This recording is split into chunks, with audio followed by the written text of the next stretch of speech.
Hello and welcome to the Action Network podcast, a UFC betting preview. I'm Sean Zerillo, joined today by Billy Ward to help break down a 13-fight card for UFC Vegas 117 and also look at some of the top fights on the MVP MMA 1 card this week on Netflix. We're going to give you our best bets, favorite underdogs, top props, and more. And if you'd like to tail some of the bets that we discuss on today's show, make sure to find the quick slip link both in the podcast and video description or go to actionnetwork.com/. Bet now. We're going to start with the UFC main event and then talk about the main fights that we are interested in betting on the MVP MMA card. So the UFC main event this week, a middle or a featherweight bout, my apologies, between Arnold Allen about minus 130 and Melky Costa at plus 110. Two good nicknames, Almighty Arnold Allen, the Dalmatian Melky Costa. Costa 2 inches taller, 1 inch reach advantage, 3 years younger, Southpaw versus Southpaw matchup. Costa the better striker by the numbers, but it is Allen who has the 5-round experience and I think is the better wrestler of the pair. I think Melky has better jiu-jitsu, but if one of these guys is going to be having success getting on top, holding the other down, I actually think it is likelier to be Arnold Allen. Just view him as the bigger, stronger athlete when these two are actually trying to overpower one another. Also prefer his power on the feet and his power in his hands. Melky the better kicker, but in terms of head strikes and landing head strikes and activity and volume, and trying to put damage on his opponent across a 25-minute fight, I do prefer Allen. Now, in terms of how my model handicap is out, I think the money line pre-fight is fine. I make Allen about a minus 130 favorite. That's roughly where I said he is. I also align with the distance and decision props for this fight as well. But Costa has thrived on getting finishes in the UFC, and we have seen as well in his fights that have extended that his cardio could be a bit of a deal breaker in a potential 5-round fight. All three judges gave Julian Erosa round 3 against them after he won the first 2 rounds, kind of tapered off in the 3rd round there. Steve Garcia fight, he landed, I believe, 7 takedowns in the 1st round, gassed out, got knocked out eventually. So there are some potential cardio concerns we've seen from Melky later in his 3-round fights that now extending out to a 5-round fight against the guy who has gone 25 hard minutes with Max Holloway. That may be the issue. So I would expect Costa to win one of these first 2 rounds, maybe even both of the first 2 rounds. But I think you could probably jump in with a live bet on Arnold Allen when it's 1-1 after 2, or potentially with him down 2-0 after 2 and get a better price than his pre-fight money line. Because even if it's 1-1, I would expect the fight to be around a pick 'em after round 2. Billy, I know you're interested in taking Costa pre-fight. The line has crashed though, so I'd imagine not super interested at current levels. You got him around plus 140. To reiterate, he is closer to plus 110 at current pricing. So I'd imagine it might be a pass for you at current price levels. Are there any other angles you're considering from a prop perspective for betting on this fight, and then how you are handling it from a DFS perspective too? Yeah, I think you nailed it from the live betting angle. And I was going to say I might just arb out with Arnold Allen pre-fight, but I think you're right in that it's a pretty good shot we get a better price once the fight starts. So if I want to just lock in a profit, I'll probably have a better opportunity to do so. Talked about this one in my luck ratings where I said I was on Costa, thought he was undervalued, thought the line was going to continue to grow. I said that when the line was plus 165. Got that real wrong. Noticed on Tuesday, course corrected a little bit and grabbed the plus 140 before it dropped any more, and it has continued to fall ever since. That's I like that you brought up the DFS part there. That is interesting. Ownership usually heavily ties to line movement, and I'm not sure whether that's the chicken or the egg, right? Like people are betting on one side of it and thus want to play him in DFS, or other people just see the line movement and go, "Oh, that's probably the better DFS side." Probably a little bit of both. A little bit of both, yeah. Either way, that means if you're on the Arnold Allen side, you're going to get a discount relative to what we normally see from main event fighters at his price tag. So that's an interesting standpoint. Probably a pretty good stack for cash, though, with how likely this is to at least go beyond 3 rounds, much less all the way to a 5. If it goes the way that you're suggesting with early success for Costa, Allen a little bit more wrestling, a little bit late, we'll probably get decent scores on both sides. So definitely a stack for me in cash games. Will probably be heavier on Allen just because there's some underdogs I like that make that easy, and also being a little bit contrarian on a guy who is still the slight favorite, at least as of now. We'll see if that holds up as we get into the weekend. We've seen Arnold Allen pretty safe, measured defensively, pretty durable guy as well. Mhm. Costa has finished a lot of his fights. If I gave you a free bet Minus 135 goes to decision, or plus 106 ends inside the distance. Which side of that would you take with free money? Been a lot of free bet discussion on Twitter this week, There so has been I quite a gotta say bit. the plus money. Yeah, I gotta say the plus money side, or everyone's gonna drag me. No, I would actually take that even without, the free bet, bonus bet, EV talk. Costa can finish people. I like Allen's durability historically, but he's taken a lot of strikes over the time he's been in the UFC. He had some injuries. That stuff eventually catches up to you. He's not old at 33, but he's had a lot of fights. He's been in there for a while, especially like fights with tough dudes. And Costa might just gas out in round three, four, five and get finished. So like that side of it. But yes, if you have a free bet, you should always take the biggest plus money you can find and that fits your bankroll, as we've discussed. I won't call you ugly just for disagreeing with you. I'll keep those thoughts privately and I'll find a way to attack you mathematically as opposed to going for appearance. Yeah, fuck those guys. Absolutely unnecessary. And if you're gonna argue with somebody, argue logically and find reason. Don't just go for somebody's appearance. That was just unnecessary, but speaks volumes about that company and their branding. We're gonna move on now to the MVP MMA card on Netflix, the first under this promotion. Ronda Rousey about a minus 590 favorite going up against Gina Carano at plus 400. 5 round main event, though I do not think we Sure it will is. need all Yeah. 25 minutes. You took Rousey quite a long time ago when this fight was initially booked. I believe you got her closer to minus 450. You could let people know what prices you have. Currently, you can get Rousey around minus 450 on prediction markets. Carano closer to plus 430 on FanDuel. So depending on which side of the fight that you like, shop around. This fight, though, as I said, 25-minute booking, it is about plus 900 to go to a decision. And you like Rousey to get things done in round two. I saw the numbers for that between plus 350 and plus 475, depending on the book that you end up playing that at. So where did you get that number? Where do you like that down to? And then what prices do you have for her money line?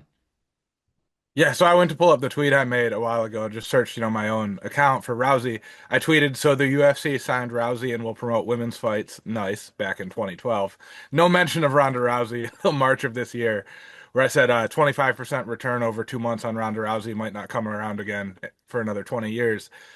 That was obviously when she was minus 400. I have a ton between minus four and minus 500 average price, probably about minus 450. If I didn't have like roughly 8 units on that right now, I'd still bet her at minus 590. She should probably be like minus 2000. Like she should be the levels that we've seen. The comparison I made in the full preview I have of this one is Gina Carano is kind of like Bob Cousy or some NBA star of the 60s playing against like a 80s like Michael Jordan. They're both old now, right, in this scenario, but it was just a completely different sport by the time Rousey got there. There's the famous gif of Bob Cousy dribbling around everyone with one hand because in those days basketball players didn't use both hands. That's kind of where Carano was at, especially with women's MMA in the late aughts when she was fighting. She didn't even start doing any kind of martial art till she was an adult, just took up kickboxing because her boyfriend was a Muay Thai fighter. And she's kind of athletic. Her dad was an NFL player, so she took to it pretty well. And kind of that was enough. Like a little bit of kickboxing background and a solid athleticism got her pretty far. Ronda Rousey's been training judo like since she could walk. Her mother was a world champion, came in at a much later era. Still not a great striker, and I worry a little bit about all the concussions and stuff. But I don't think 44-year-old Gina Carano, who's been on the couch and out of shape for all these years, is really going to find the button or put her down. My conspiracy theory here is that there's not a lot of bad blood between these two. They're trying to build something. They've been very friendly and they want to put on a show. I think Ronda kind of carries her into the second round, hence that round two bet. The fight to start round two is only like plus 120 or something like that, which didn't really make sense to me if Rousey is such a huge favorite that I'm sorry, the fight to end in round two was not a great price. You would think it would be a bigger difference, but yeah, I think Rousey probably coasts a little bit, but neither of them have the cardio to carry this for 25 minutes. They might have the cardio to carry it for 7 or 8. And Rousey spent a lot of time in the WWE since she was fighting. So carrying a fight, putting on a performance, selling things, like that's all going to be in her wheelhouse. And the motivation is not there to just murder Carano. She wants to make this a success, make money for everyone, all that. It's not going to be a big bet for me, especially because I'm so overexposed on Rousey, but point one or point two units on her round two, I think is the way to go. Could probably get you to sign off in an over half a round, under 2.5 round SGP. Might play out a Yeah. nice plus money price. Sweet spot somewhere between the 2.5 and the 12 and a half minute mark of the fight. Yeah, I like you mentioning the WWE angle and Ronda learning how to carry an Right. opponent with her for and let the show play out and actually put on sports entertainment, not just sports, because this card Right. seemingly has some sports entertainment aspects to it. And with that, we'll talk about Francis Ngannou is about a minus 1400 favorite against Felipe Lins. Lins is a good fighter, and if this fight extends, he could definitely put some volume on Francis. The question is, as it is with any of Francis's opponents, will he die if he gets hit once? And it seems like, based upon his prior history and losses he's taken, that he may not be able to stand up to that power, but won't know till they get in the cage. And the number is absolutely massive. There's just really no way to bet on this fight. Actionably, Ngannou is about minus 500 to win by knockout. The fight is minus 1250 to end inside the distance. And his round one prop is anywhere between minus 130 and minus 188. So maybe Ngannou at minus 130, I could kind of get behind, but that is still laying juice on anybody to get a round one finish is a bit Yeah. sketchy. If anything, I would actually go as short as possible, like a Ngannou in under half a round, as opposed to just getting all of round one. You can maybe get plus money on that first exchange knockout to that effect. But Billy, did you find any ways that you would consider betting on this matchup? I will honestly probably sprinkle like very, very small on Lens, kind of just for fun on fight night, just see the biggest price. Um, I would have needed a million guesses to land at Felipe Lins when they announced that Francis was fighting on this card, because Lins left the UFC on a four-fight winning streak, mostly at light heavyweight, and then didn't compete for 2 years and is now showing up to fight Francis Ngannou at heavyweight. None of that makes sense. Like, there's other guys out there. I would have thought they would get, some of the one fighters or risen guys they could probably get for a one fight deal, something like that. But here we are. Ngannou's pretty old. His knees aren't great. I don't know how much his heart is in this one. He hasn't competed in about 2 years. Same thing for Lins, but I believe Lins is a little bit younger and not quite as beat up and taking as much damage. It like, what is it? Plus 1200 is the comeback on Lins, something like that. Yeah, I it's should it's have north this. of it's north of 10 to 1. Yep. I mean, could it happen? Could Francis tear his ACL when he plans for a punch or something like that? Might be better than 10 to 1 odds. So it'll be a small sprinkle for me. We will have a full preview of this fight courtesy of Johnny Football coming out this week. So check that out. I think he's going to try to sell you on some kind of angle of maybe Felipe Lins doesn't die right away, which will be fun. We'll see how he does that. And I might tail that too, along with my like $3 Lins bet. Best available odds I'm actually seeing on Lynn's currently plus 830, Nah, but it that's not has enough. come Never up from mind. plus 750. And I'd imagine as people are creating parlays on this card with the heavy favorites, that it may continue to climb. What would you want 10 to 1? Is that would be your entry point? Probably, but mainly because it's like a round number and I'm not expecting to make money on this. So it feels right, like it feels right to say you bet a 10 to 1, not a 8.5 to 1. Absolutely. Third fight I want to talk about. This is the fight that I might be most interested in betting because, like I do with our UFC projections, poked into the Tapology votes and other data sources that I usually pull in to see how people are betting on the Mike Perry, Nate Diaz welterweight bout because I had a suspicion that Nate Diaz, as he always is, would be a public underdog this week. And lo and behold, 60% of the Tapology votes in a fight where he is plus 150. So that has flipped about 20% from expectations. Another data source that I use has him at about 55% of selections in the fight, and bettors by and large are backing Platinum Mike Perry in this matchup. Now, Diaz does have a size advantage, 5-inch reach advantage specifically in the boxing, but I prefer Perry's speed. I prefer his power, prefer his durability. And I would consider playing Mike Perry by decision about plus 190. I do believe this is a 5 round fight, though. Is that correct? Yeah, the top three are all 5 round fights. This is the one that might actually matter. Yeah, I think it may matter as well, and it may matter for more reasons than it gives Nate a window to come back if Mike is able to tire out, but also him surviving for 25 minutes if he's getting damage put on him makes me a little bit more concerned. So I'm actually more inclined to lay the minus 180 with Perry as opposed to taking the plus 190 by decision. I even think you can bet Perry pre-fight and maybe find a live angle on Diaz live. He gets hurt, survives, he'll eventually work his way back in could probably get a big plus money number. Over 4.5 rounds, as I said, Perry's about plus 190 to win by decision. Over 4.5 rounds is a pick 'em price. So I'm curious, Billy, as to your take on whether you think this one goes all 25 minutes and then who you like on the money line. Yeah, I am on the Diaz side. He's a much better MMA fighter than Mike Perry. Like Mike Perry has one MMA win since 2019, and it was over Mickey Gall, who was like barely a UFC fighter, and that was its own story because he got to fight CM Punk and Mike Jackson to hold on to his career.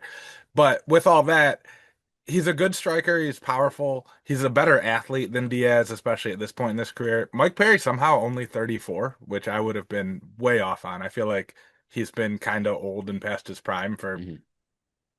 14 years or whatever. Diaz is 41, which isn't great. Hasn't competed recently. But he doesn't really get finished. He's only been knocked out twice in his career, and once was cuts. I think the only way he really gets stopped here is cuts. Mike Perry is Cuts. He not gets cut in every submitting. fight though. I mean, he gets cut when the wind blows too hard. Like he's been scrapping his whole life. There's no way Mike Perry submits him, right? Like that would be No. the absolute craziest outcome here. The problem I have and why I'm not betting Diaz as big as I otherwise would is he might just not remember that he's good at jujitsu and can grapple. Because he's always been down to just stand and box with people, even against his own interests. I will say, if it goes long and there's some live angles on Diaz, think that's a really sharp side. Mike Perry has been fighting 2 minute rounds in bare knuckle boxing for A the good last point. 5 or 6 years. So his pacing is going to be probably more aggressive because he's used to doing 2 minute rounds. Yeah. You can look and say, yeah, he's been in 5 round fights, but those were effectively two MMA rounds. So if Diaz isn't bleeding like crazy after the first few minutes, and especially if he remembers he can grapple or that somehow they trip and fall and end up in Diaz's guard, he'll have a big advantage there. So, yeah, Diaz live, I will probably be a little bit bigger than my pre-fight. I am on Diaz pre-fight. I wish we could get stat props on this. It doesn't seem like they have official provider, but parlaying Diaz and one takedown, were that to be a thing, seems like an awesome angle. Because if he gets a takedown, I think he just destroys him on the ground. I'm not sure that he has either the desire or the ability to wrestle here, though. So we'll see how that goes. Really good point about the 2 minute rounds for Perry in those boxing matches. Yeah, I like Perry pre-fight. I would look to get onto Diaz at some point live. Fourth fight that we're going to talk about in the final fight from the MVP MMA card, Junior Dos Santos at about plus 265, going up against Rubelis de Spain, minus 340. JDS has not won a UFC fight since 2019 when he beat Derek Lewis, went 0-5 after and got cut, but he did win two fights in game bred bare knuckle MMA against Fabricio Verdum and Alan Belcher. Despain, we've seen just get football tackled essentially by Austin Lane and held down for 15 minutes. And I'm very curious if JDS is of the mind that he should grapple in this fight where he has a clear advantage. Otherwise, he is quite old.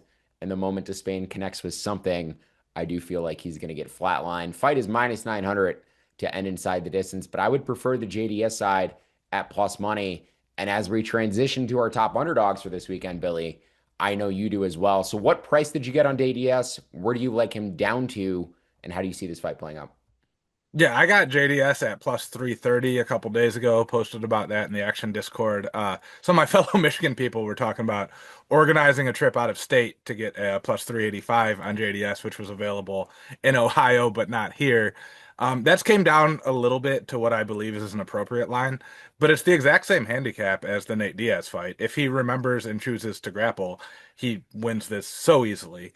And if he tries to stand there and trade, it's probably not going to go well for him. The reason this line is bigger than the Diaz line is because the striking will go even worse for JDS than it would hypothetically for Diaz. But not only did Robelis Big Boy Despania, which is a terrible nickname, get football tackled, he got baseball tackled by Waldo Cortez Acosta. He turned Sure. the salsa boy into a grappler. Like that's how bad his grappling is. And since that happened, he's just been doing karate combat, which crucially has no grappling. So I don't think he's been training a ton of grappling. I don't think at this point in his career and athletic development it would really matter if he did. Believe JDS is a black belt in Brazilian Jiu-Jitsu. I Yes. mean, he's a Brazilian dude who's been an MMA fighter forever. If Despania had really worked on it since we saw him in the UFC, he might be like a mid-level blue belt right now. So like that's the ceiling for him. And that's a big difference in level from JDS. So a couple of guys on here, please shoot is the message. Just one takedown and you win. That's all we need. I don't know, and this might be interesting to find out. We will find out fighter salaries because this is in California. Mm. I don't know if they're getting a show win structure. Rousey came out and said everyone's making a minimum 40K, but I don't know if that meant 40K to show flat, or do you get another 40 if you win? I'd imagine these guys at the top are making more than that, but is it show win? Because if you're JDS and you've got a win bonus on there, you're one takedown away from doubling your salary, so just go for it. If there's no win bonus, maybe he, wants to just stand and trade because it's fun. I could see that being a problem. One more fight you want to discuss on this card, Eileen Pereira, Alex Pereira's sister, going up against Jade Mason Wong. Wong about plus 350 on the money line. You're going to take a dog shot here against Alex Pereira's sister. What led For you to real this? this time. Yeah, I am correct this time in analyzing that. Where do you like that bet down to? And what led you to the play? Yeah, I wouldn't. I think I said like plus 250 when I posted it in the app, something like that. Basically, Jade Mason Wong is another boxer slash bare knuckle boxer coming over, but Pereira is just a kickboxer, so this will just be a 4 ounce striking match. I don't think, Poetana or whatever the feminized version of Poetan would be is just going to come out here and shoot takedowns. And Jade Mason Wong's a little bit younger, I think fought heavier weight classes, and is fairly aggressive if you watch any of her bare knuckle or boxing matches. Like, she gets after it, and sometimes that's enough in female MMA.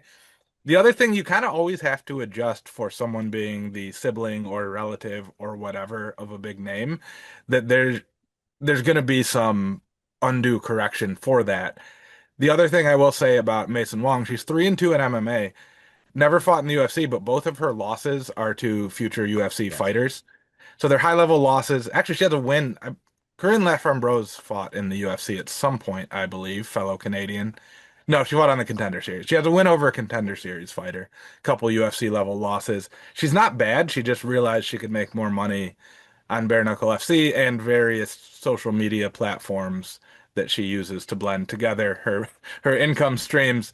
But yeah, she's not a bad fighter, aggressive, fairly athletic. That might be enough. I don't think Pereira's sister is like a super dedicated athlete. She got into it because her brother was good at it and getting famous, not because she was also a lifelong martial artist or anything. Not the only fighter we will discuss with alternative sources of income. One will come in this fight as we transition back to UFC underdogs.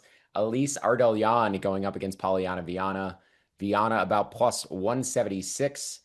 Both of us like her as underdogs this weekend. This is a bit of a consensus play. I make her closer to plus 115. I would bet her down to about plus 125. I think she's the likelier finisher of this fight. I think she has a substantial grappling advantage if she's able to get this fight to the mat. And she throws aggressively and comes after her opponent. She's also the bigger woman, 2 inches taller, 5 inch reach advantage, and they're the same age.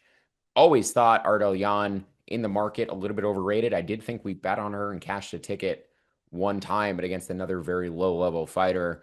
Viana was very surprised to see this price. If I would have assumed if the line was this wide that it would be Viana who was a minus 10 favorite and not Yep. Ardelian. So very surprised by this money line. I'd imagine you were as well, considering this is a consensus dog play between us for this weekend. So where do you like Viana down to, and how did you analyze the fight? I mean, if her odds start with a plus, I'm betting Polyana Viana. She should absolutely be a favorite. It's just one of those things that Ardelian's record looks better. She's 2-2 in the UFC, and I believe Viana has a losing record. Her two wins are against Montserrat Conejo, who went 1-4 in the UFC. The only woman to not finish her was Ardelian. All of her other losses were ground and pound knockouts. And then her other win was over Rayan dos Santos, who went 0-3 in the UFC. So these aren't great wins. They're technically in the UFC, but they're not like really UFC wins. Whereas Polyana Viana has been a legit UFC level fighter for a while. As you pointed out, same age or Viana's a little bit younger? I believe they're the same age. I could be incorrect though. Or like Correct. roughly the same age. Yeah. So like it's not that Viana is a year younger or Okay. within a year younger. And to your point, Viana much more aggressive, does more damage, will that hopefully sways the judges, but also puts out a similar amount of volume. So there's not even the like volume versus damage, and is the only one in this matchup who can really grapple. Yeah, I don't know why she's an underdog here. I guess it's just because she's lost a few in a row, but she lost to three women who either were or are now like top 10 fighters in the division, and Ardelian beat women who had no business being in the UFC. Three bets on this card I would have considered as potential best bets to highlight. I did go with a favorite money line, but Viana was in consideration for just being my outright best bet Yeah. for this weekend. Two underdogs that I'm not as interested in playing, but in terms of my model, it's very much a dog or pass spot. Cody Brundage at about plus 170 against Andre Petrosky, and then also Ketlin Veer at about plus 145 against Jacqueline Cavalcanti. We'll start with the Brundage and Petrosky middleweight matchup. We've seen Cody Brundage hang in there tough against Bo Nickel, against a number of fighters. He's also, though, fought 3 times now already in 2026 and had a number of fights last year, too. Normally, we'd be concerned about the durability against Andre Petrosky, not necessarily the fighter I'm really worried about that against. The question is whether Petrosky is going to go back to proactively grappling, try to put Brundage on the mat. And we saw with high-level wrestlers like a Bo Nickel, you can keep Brundage on his back, even though he's a solid wrestler himself. Both of these guys, though, will tire out the longer the fight goes, especially if they're both going to be grappling, if Brundage is going to be able to scramble back up. And I do think there's a potential that Brundage could either knock Petrosky out relatively quickly or end up pulling out a decision just by landing more damage. Billy, I don't think you have a bet on this fight necessarily. So what did you do in terms of analyzing this? And if you had to pick a side, who are you taking? I think I would have to take Cody Brundage, but I'm never going to bet Cody Brundage's money line. I just can't do it. Two of his last three losses were split decisions in his defense. I don't didn't think either of those really needed to be split. Like I thought they were pretty clear, but it is what it is. I think if I was forced to bet this fight, I don't want this fight to be happening. I actually can't believe this isn't like Brundage Petrosky 3. Coming into this week, I would have swore they had already fought each other at least once. Brundage round one is plus 550, and he's going to come swing pretty hard. And Petrosky is actually a really good MMA fighter, just with no chin or aggression.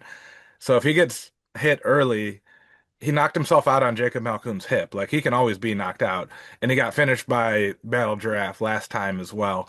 I think I'd take Brundage round one. That's plus 550.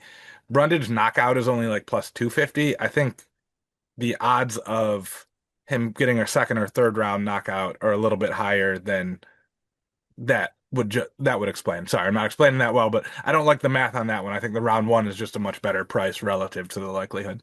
Understood where you're going. I just wanted to back up and discuss the Malkoun Petrosky knockout because I've seen that clip now 50 plus times and I still It's don't the fully best. understand what happened. So what do you think happened? Did he literally just like concuss himself on Malkoun's hip? Because that's the only explanation.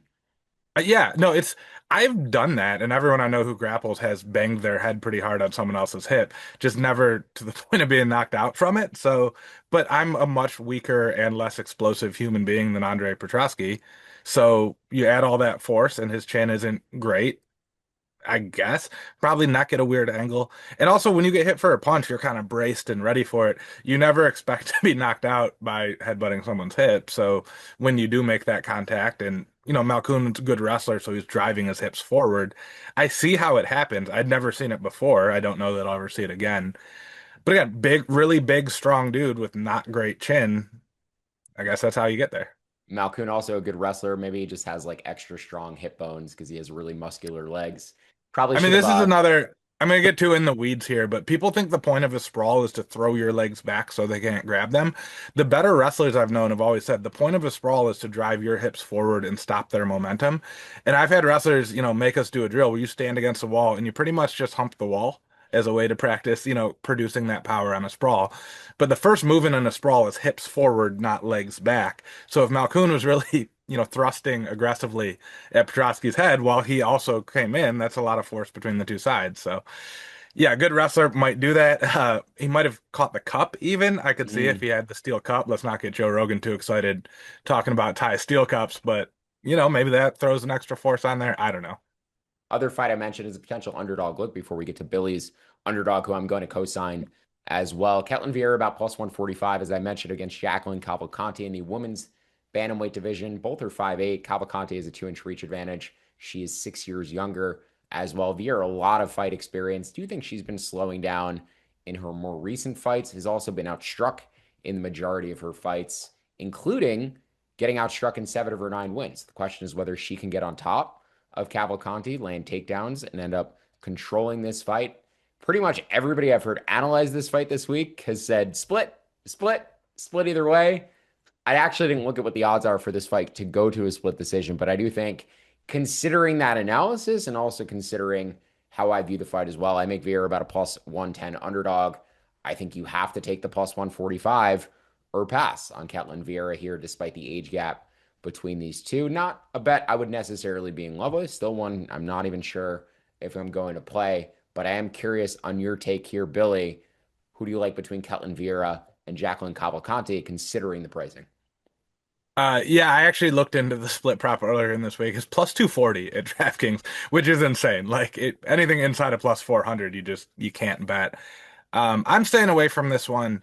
I think I broadly agree with you. I have continued to lose money betting against Cavalcanti. I think she's just continuing to get better. So our analysis of what she's doing is always like one fight behind because it seems like every time we see her, it's a little bit more impressive. She adds a little bit more to the game, etc. So that makes me scared to bet against her on a older fighter who's definitely not trending in that direction. Juan Diaz at about plus 230 against Malcolm Wellmaker, minus 280.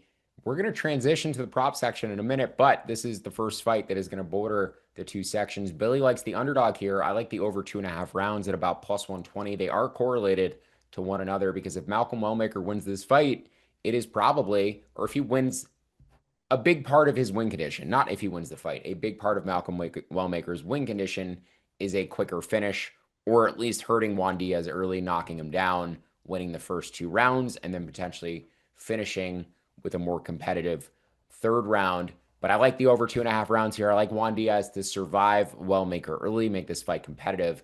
And then I would target a Juan Diaz live bet after round one, almost regardless of the position you have. His best success here should come as the fight extends and Wellmaker gets rid of his power and his explosion. You're going to take the dog shot here, Billy. Where do you like him down to?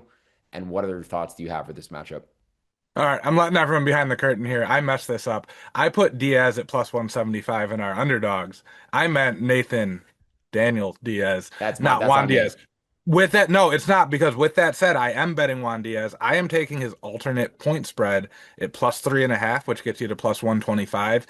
I had been looking at various versions of his point spread all week, and I saw that you liked the over in this one, and that was all the justification I needed. I really liked Juan Diaz as a prospect. I bet him as an underdog on the Contender Series, noting that he's a really good grappler with a tough chin, and he fought a Korean fighter on that card who just strikes like crazy, throws super hard, and he took him down a couple times, and then eventually finished him on the feet once he was tired. That's exactly how I would tell someone to fight Malcolm Wellmaker, who's pretty good boxer, but like a long, lean build that makes it hard to grapple. Also, not to lean into too many racial stereotypes, but the joke is always that Mexicans don't get knocked out. He's got that Mexican toughness. He's going to come forward, probably eat a couple punches to get to his takedowns, which hopefully that steals at least one round at plus 3.5 is plus 125. I don't mind the spread right now is set at I think plus 7.5 is the default spread on this one, and you have to lay some juice. I'd rather get to the plus money where if he wins a round, we get it, rather than betting on like, one judge to give him one round or two judges to give him one round. If he wins one unanimously or collectively wins one total round across three scorecards, that covers. So I'm in lockstep with you on how I think this fight is going to go. I'm not sure that the takedowns do enough to actually win the fight, but they probably at least get him around. So that's plus money as well. Yeah, I like that point spread approach. I think that's really sharp. The plus 7.5 is minus 110. I would go with Billy's approach though and take the all point spread at the better number. Trains in Mexico. He's actually Peruvian, so he has the Peruvian cardio from the high There we go. elevation, in addition to the Mexican trained durability as well. So a lot of reasons to like Juan Diaz this weekend. And an underdog I was considering taking. I just do think he will get more than likely a better live number after round one. But I like that over 2.5 at plus money. And I also like the alternate point spread that Billy mentioned as well. Before we move on, don't forget to sign up for Action Pro for real-time pick alerts from expert legs, Billy Ward, myself, and our entire Action Network team. Plus, you can access our pro projections powered by Sean Kerner and our predictive analytics team. Just go to actionnetwork.com/pro and get $20 off the annual price with promo code POD20. Don't miss out on the best bets and the best prices. Get a year of Action Pro with promo code POD20 for $20 off for the entire year. Let's move on to our top props for this weekend. I already discussed my first favorite in the Diaz Wellmaker fight. I'm going to move on to the Timmy Kwamba against Bernardo Sopai fight. Actually, you know what? Let's put that one on the back burner. Let's start with the fight that we have agreement on here in terms of a prop. The first fight on the card, Nicole Cagliari against Shanna Bannon. We both like Cagliari to finish this fight. We're getting a nice big plus 350 price tag on that. That's about where I project that prop, a little bit below that number, but I'm comfortable betting it at anything above 3-1 or better. We've faded Shanna Bannon in basically all of her fights to date, and I think this is finally the girl that's able to get her out of there. Cagliari 0-2 in the UFC. I believe both of these women 0-2 in the UFC, but she's moving down from 125 to 115, and I think her losses are much more legitimate than Bannon's losses. I'm sure you'd agree with that analysis. How do you think she gets this fight done? I'm assuming by submission. Yeah, Bannon is somehow 2-2 in the UFC. She has a Yes, that's right. she has a split decision win over the aforementioned Alisar Delian, and then she got pretty much knocked out by Pooja Tomar, and then Tomar just armbarred herself. It was the most hilariously poorly executed grappling I'd ever seen in a UFC fight. We used to use the phrase UFC level to describe the competition we saw in the octagon, and that was the moment where I'm like, all right, that doesn't mean anything anymore. UFC level is not what it used to be. Nicole Cagliari has finished every single one of her 8 professional wins, most of which were at 115, before coming up to flyweight to make her way into the UFC, picking up an armbar over the aforementioned Corinne Laframboise, who also fought Jade Mason Wong. We're tying it all together tonight, Sean. But then she lost a split to Kara Katie and was finished by Carly Judice, who is very, very good and 3 times her size. Cagliari can crack. She's got good jiu-jitsu, kind of everything you need, and now she won't be giving up a ton of size. I like her to win this fight. The price isn't great, but she has finished every single one of her wins. So if we extrapolate out from there, it should be a lot closer to her minus 290 money line than it is. I'm not that I'm saying it should be favored to finish in a women's 115, but Shauna Bannon is not great, and Cagliari can finish both via knockout or submission, and I think just has much more athletic advantages here and kind of steamrolls her. You also like Ivan Urslan to win by decision at about plus 500. I am targeting that prop as well in his matchup against Tuco Tokos. Tokos, you have the takedown prop in consideration too. Was that my Urslan prop that somehow moved down to your section, or was that your prop? But I know you like the Tokos takedown prop either way. I thought it was your Urslan decision prop where I think it somehow got moved to the wrong section. I do apologize to the listeners. We had some technical difficulties in terms well, of we're our trying to sheet cover and our 2 cards, which organization. we never do, which is really the Yeah, problem. it's we keep our picks blind from one another when we go in, but for some reason some things move around, and then we also had the Diaz versus Diaz confusion on the UFC and the MVP cards. The So hilarious Ivan part about Urslan, that, I'm sorry. I would say I'll give you a lot of leeway on that because I spelled out Jade Mason Wong's full name in our sheet as if there's another Mason Wong fighting, and then just put Diaz. Like there's not another Diaz that weekend. So that one's definitely on me. To right the ship a little bit, there aren't Tuco Toko's takedown props right now, but everybody takes down Ivan Urslan. You need to take down Ivan Urslan because he swings really hard, but he's 0-3 in the UFC, has been taken down 8 times across those 3 fights. Tuco Tucos is 1-4 in the UFC, or 1-3 in the UFC. One of those was road to UFC. Took down Navajo Sterling, took down Junior Tafa 5 times. The best way I can describe the grappling, I think, here is Tucos took down Navajo Sterling, a kickboxer, 3 times. Kickboxer Navajo Sterling landed 3 takedowns on Ivan Urslan. I think this is an extremely binary fight where Tucos is going to need to grapple. We're probably going to get a 2.5 line. I'm hoping the over on that is plus money. That will be my target. If we get 1.5 at close to even, that would be much better because sometimes with these big guys, you don't see them get back up as easily. They get kind of stuck there. But I don't really trust Tokos to finish anyone down there who's not named Tafa. So there should be, in theory, 3 opportunities to land a takedown in a 3-round fight, even without someone getting up. Yeah, I just like Tokos' durability. I agree he's going to be wrestling. There's going to be a lot of pop-ups and re-wrestling. Urslan trying to land damage in the exchanges between those. I make his decision prop about plus 300. You can get 5-1 on Urslan by decision. I just thought that stood out relative to market as a potentially good bet, given the likely flow of the fight and technically a heavyweight over to a degree, I guess, when it And those comes to bets work well together, right? Because if it goes to a decision, there's more chances for takedowns. So that absolutely. was that was another one where I saw your angle and it made me feel better about mine because those things definitely heavily correlate. Could also be a takedown ladder situation if they set the line low and you can get, over 3.5 at close to the decision line.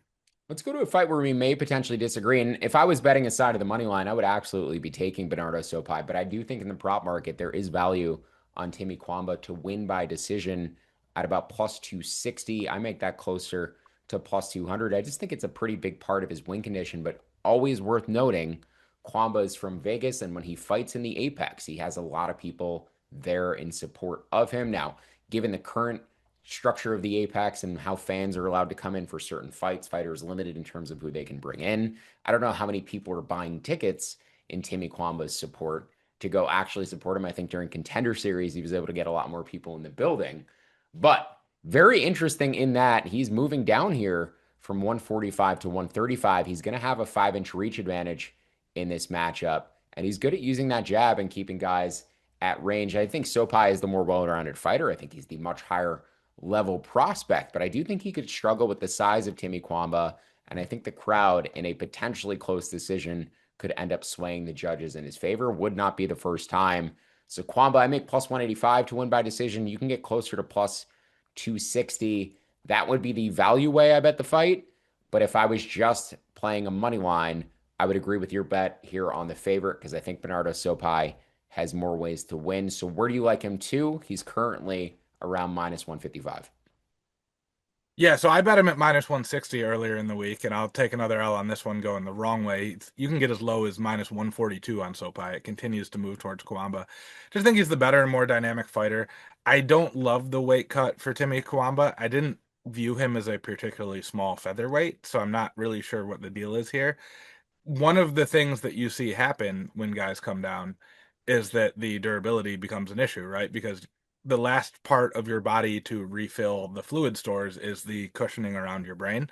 And Sopai comes out and hits hard and does a lot of stuff. So this isn't a great matchup for him. I think with the way this line is moving, it might make sense to play Sopai finish. I worry somewhat about his cardio because of his style. In his last fight, though, he scored his knockdown in the third round, so probably not a huge issue. I do think if Kawamba wins, it is very likely to be a decision, so I agree with you on that angle. But Sopai just can do more things and is a little bit more dynamic, a little bit more explosive, has all that going for him. And again, was it, okay, he's 5'9". I thought Kawamba was taller than that, but still, a pretty big guy for 135. You wonder how that weight cut is going to affect him. Absolutely. Was listed as one of your potential best or final bets. I would imagine the next bet that we're going to discuss is a more of a best bet for you. Daniel Willie Cat Santos. You took him at about minus 142. He has gotten up closer to minus 165. So interested in where you like the pricing for that fight. He's 4 years younger. Choi is 3 inches taller with a 3-inch reach advantage, but I do think the age matters here quite a bit. We also haven't seen Choi be all that active since returning from his Korean military service, just 2 fights in 3 years. I believe already a UFC Hall of Famer for his fight that he's had previously, but always down to bang. This should be an extremely exciting striker versus striker matchup where Santos may ultimately have the grappling upside. And I'm curious to see if he implements that whatsoever. I make him about minus 135. I would have liked to have bet him on the money line and just couldn't quite get there. I'll be taking a look live though, because I think as the younger man, if Choi wins the first round, Santos can absolutely rally and win the final two. So, Billy, curious about your take on this fight. You like Santos on the money line, but where do you like him to? Yeah, so this is the luck ratings working as they were intended to because I gave out Santos at minus 142 on Monday. Has continued to shift his way. Interesting note here, Daniel Santos's last three opponents, or last two opponents before Troy, were Ju Sang Yu and Jung Young Lee. Assuming he's able to get through Dooho Choi here, they're going to have to sign another Korean at this weight class because he doesn't fight anyone else. They just keep rolling out the Korean fighters. He was originally slated to face Choi when he fought Ju Sang Yu, but they just grabbed the next Korean guy they had around because they're very lazy sometimes in the matchmaking at the UFC. Much more dynamic fighter. I've been a big fan of Willie Cat pretty much since he broke into the UFC. He had a weird gap in competition because of COVID. He was almost off for 3 years and then made a short notice debut in the UFC. Looked a little bit rusty, but kind of came on as that fight progressed. And there's won four in a row since then against pretty tough dudes. Like his second UFC fight was John Castaneda. Tough guy, been around for a while, beat Johnny Munoz, like in there with tough dudes. And Choi is 35, definitely slowing down athletically. He has that typical Korean style where his defense is just eating shots with his face. And that's great when you're, putting on fight of the century candidates with Max Holloway, but it comes at a cost. You can't do, I'm sorry, not Max Holloway, Cub Swanson, but it comes with a long-term cost doing that. You can't do that forever. He's been knocked out 3 or 4 times now, 2 times, but both in his last 5 fights. It's going to be a scrappy, tough fight where both guys are swinging. I'll take the guy with the athleticism and the youth in that kind of matchup. Wouldn't go much past his current line now, not because I wouldn't be on Santos, but because if it goes much past 162, I think you just play his knockout or inside the distance prop. Probably inside the distance. There's enough grappling upside there. My best bet for Saturday is Tommy Gant at about minus 200 going out against Artur Minev. 11-year age gap between these two, but not the kind of concerning age gap where you have a fighter in their late 30s against a fighter more in their physical prime. I think Minev still has time to develop as a 22-year-old, and I think Gant still close to his physical prime at 33. Hasn't had a ton of MMA fights, I believe just 11 professional wins, but a former D1 All-American wrestler, an absolutely phenomenal athlete. Daniel Cormier has taken him under his wing. Impressive win on Contender Series, and I just do think his style and the chain wrestling is going to be too much for a younger opponent who may not be able to wrestle nearly as well as a former D1 All American. Gant, also the bigger man. I think he's going to be the stronger man, and I think he's going to drown Minev on the mat. Make his money line closer to minus 300, about minus 285. Can get him at minus 200 currently, would probably take him up to about minus 260. Billy, is that a pass spot for you, or are you considering jumping in on the favorite with me? I'm looking at this more as a DFS spot. I think it's actually a really interesting one with Minev coming in late because we get some skewed price points. There's another one of those we'll talk about in a second that's even more so. But it's also a super binary fight, right? We have D1 wrestler who's just going to grapple his butt off the whole fight. That's all he wants to do. And Minev seems to be more of a striker. He has some like national kickboxing titles. Most of his wins are knockout. Somebody's putting up a big score here, even if it goes the distance. Because if it goes the distance, it probably means Gant got 17 takedowns slash mat returns, whereas Minev gets a knockout. So this will be an interesting one. I'll probably be heavier on Minev because I expect the field to be heavier on Gant, but I think both guys are actually really good DFS plays. Talk about the final three fights that we didn't get to yet. You added a bet here late on Chaos Williams at about minus 105 against Nikolai Veretennikov. It's the side of fight that I'd prefer to bet. I've never been particularly high on Veretennikov, but I am wondering if there's some local Michigan bias baked in whatsoever to your choice with Chaos. Kalen Chaos Williams here. I actually think this sets up as a potential spot. Chaos hasn't gotten a KO, I believe, in a little bit. I think this sets up as a potential spot for him to get back on track and back in the KO column. Absolutely violent when he lands on opponents, and I think he's going to land on Veretennikov here. You took him at about minus 105. Where do you like Chaos Williams down to, and how do you see this fight playing out? Yeah, not really too much Michigan bias. Chaos fights out of a team where I fought like all their dudes, so we're kind of rivals, if anything else. Also, I'm a unfan of people who pretend that not their real name is their real name in the UFC. Chaos's name is Kalen. It's not Chaos. And but then he has another nickname. You can't be Chaos the Ox Fighter. Chaos is your nickname. Like, why are we? We're Yeah, going in too deep. From a fight standpoint, Chaos Williams' record in UFC fights where he doesn't get taken down is 7-1, and he lost a split decision to Randy Brown where he landed a knockdown. So if you don't take him down, you're going to be in trouble. It's just they gave him a bunch of grapplers. Bonfim took him down 4 times. Andreas Gustafsson 8 times. Michelle Pajeda turned into a grappler when he fought Chaos because it was the easy route. Veretennikov, the only person he ever took down was Francisco Prado, who is much smaller than him and went like 1-5 in the UFC, I think. I'm assuming they finally cut Prado. We talked about him a few weeks ago. Not really a grappler at all. This is a perfect matchup for Kalen to get back on track. And also, he had that bit for a while where he just fought every May and no other times.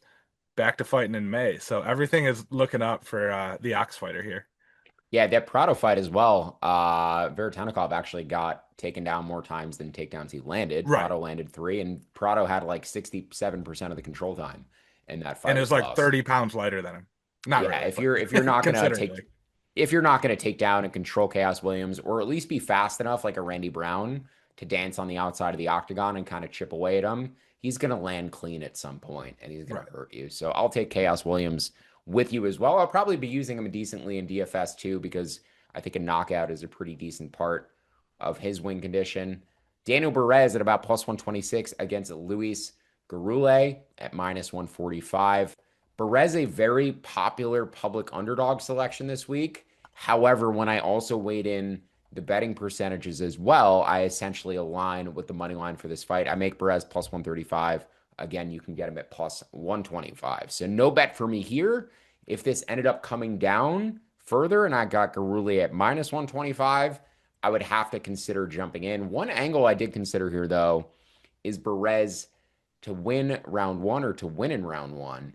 Either of those two props. I didn't actually look at the minus 1.5 round one score prop, but Perez is typically a fast starter who tends to fade the longer his fights go. And I think there's a chance that he could steal the first round and then you could potentially jump in with a live bet on Garule.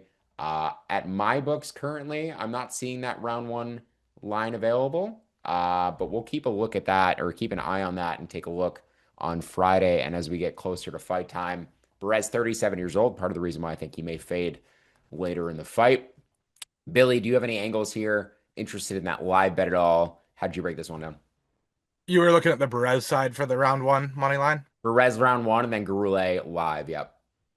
So this is money, yeah, Perez plus 115. Oh, that's only if someone is to get a finish in round one, but it's It's a refunded round one otherwise. finish. Yeah, I was thinking more of your like minus 1.5 alt line. I didn't see it available yet.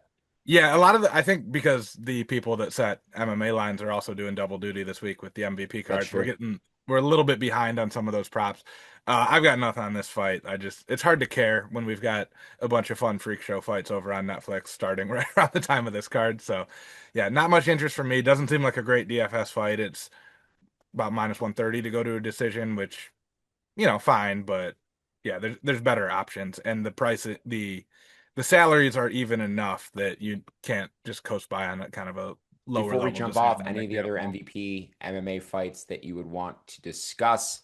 Actually, believe it or not, and I learned this hanging out with our fellow Action Network brethren yesterday, Pumi Nakuda actually went to high school with one of our colleagues. Nakuda, a late replacement, fighting against Adriano Moraes. I believe he's from New Jersey, 11-0, former Bellator fighter, and related to some Action Network personnel. So we're going to be rooting for Pumi Nakuda on Saturday. But any of the fights on that card that you wanted to break down or discuss?